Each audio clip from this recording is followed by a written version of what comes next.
Thank you very much, Mr. Chairman. In your budget request, you stated that you are requesting an increase in personal compensation for the second session of the 118th Congress to retain up to 42 experienced employees in order to effectively oversee the VA, the second largest federal agency. What challenges have you faced in recruiting and retaining staff with the expertise and knowledge that your committee needs to function effectively? Well, thank you, Mr. Griffith, for that question. And, you know, experts in veterans policy can be hard to find. So we want to ensure that both sides have enough money to adequately compensate staff and retain them. And that's the tough thing, is to keep the competent staff that we have.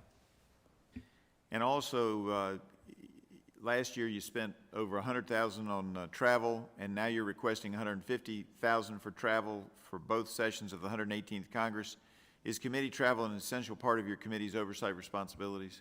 Yeah, yes, it is. We travel for general site visits. We also hold field hearings to get a true idea of what's happening on the ground. That's really our job to do that. We also need to use the budget to travel to VA facilities at the drop of a hat when things go wrong, because if you wait 5 minutes, you think there's nothing going on. 5 minutes from now, it will then happen. But I also want to I need to anticipate the travel that is going to increase, because we're now gone from COVID and we need to get out to those locations.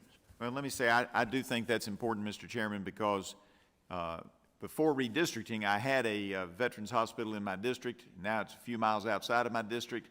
But when I go to visit, I always learn things and things that we probably ought to be doing here to make things better at the various hospitals. We've got to be in the field to make sure that things are being done right. Yeah, I appreciate that. Mr. Griffith, might I just add Yes. one thing?